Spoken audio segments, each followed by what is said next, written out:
নমস্কার বন্ধুরা, spicy village ফুডে আপনাদের সকলকে স্বাগত জানাই।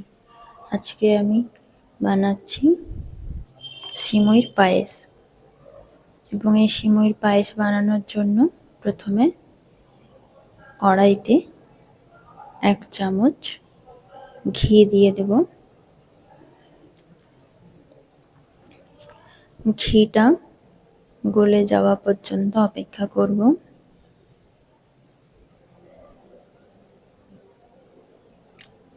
দেখুন ঘিটা মেল্ট হয়ে গেছে।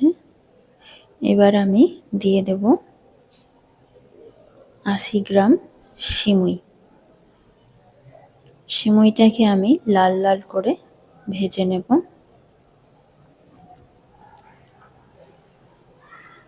এরকম গোল্ডেন ব্রাউন কালার এলে ততক্ষণ পর্যন্ত ভাজতে থাকবো।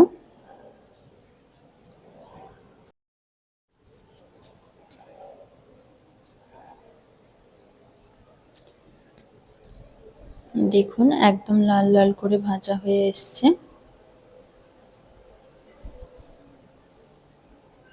এবারে আমি এই সিমইটাকে একটি প্লেটে নামিয়ে নেব।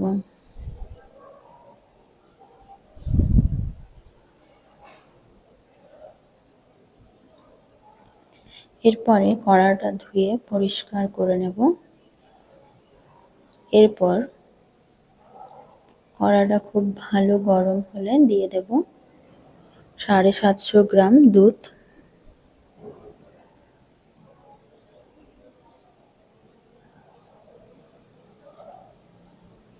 দুধটাকে নাড়াচাড়া করতে হবে, নাহলে তলায় বসে যাবে। দুধটা যখন খুব ভালোভাবে ফুটে উঠবে সেই সময় আমি রোস্টেড সিমইটা দিয়ে দেব। দিয়ে ভালোভাবে নাড়াচাড়া করে নেব।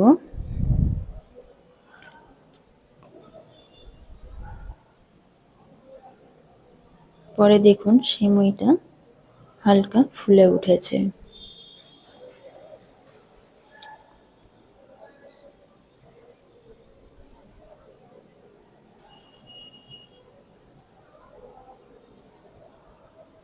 এরপরে দিয়ে দেবো 1 চামচ কিশমিশ, 1 চামচ আমন্ড কুচি, 1 চামচ রোস্টেড কাজু বাদাম।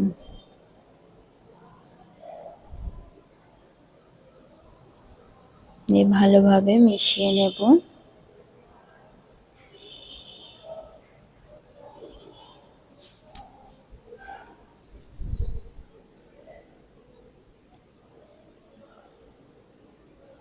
এরপরে অন্য একটি ফ্রাইং প্যানে আমি চিনিটা মেল্ট করে নেব। আমি এই সিমইর পায়েসে চিনি দিয়ে করছি না, চিনিটাকে গলিয়ে তার একটা ক্যারামেল তৈরি করে তারপরেই পায়েসের মধ্যে দেব। তাতে পায়েসের কালারটাও যেমন খুব সুন্দর হবে, তেমন মিষ্টিটাও খুব ভালো হবে।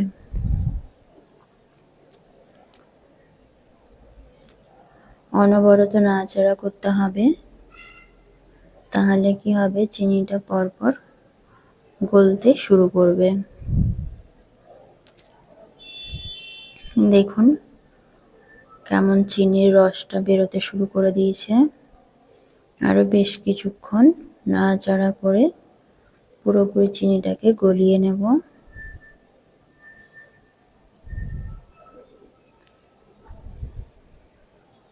এখন চিনির ক্যারামেল তৈরি হয়ে গেছে।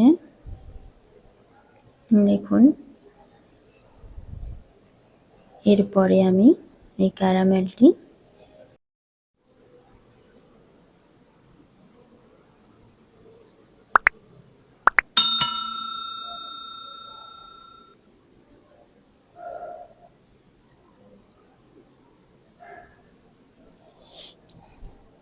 আমুল দুধের পাউডার দিয়ে একটি মিল্ক মেড তৈরি করে নিয়েছি 1/2 কাপ।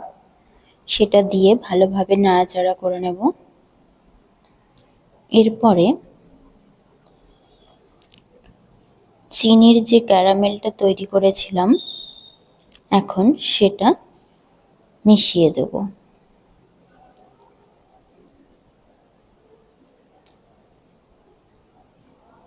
দিয়ে ভালোভাবে নাড়াচাড়া করে নেব যাতে ক্যারামেলটা পায়েসের সাথে ভালোভাবে মিশে যায় এবং তার মিষ্টি ভাবটাও যেন ভালোভাবে হয়।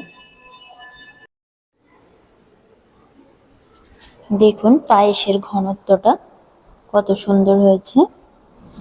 দুধের পরিমাণটা এখানে অনেকটা বেশি ছিল বলে পায়েসের ঘনত্ব খুবই ভালো হয়েছে। এরপরে দিয়ে দেব এলাচ পাউডার হাফ চামচ, দিয়ে ভালোভাবে নাড়াচাড়া করে নেব।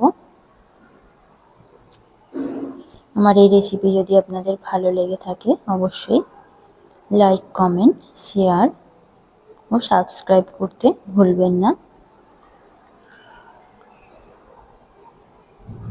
পরবর্তী রেসিপি নিয়ে আবার ফিরব। নমস্কার বন্ধুরা।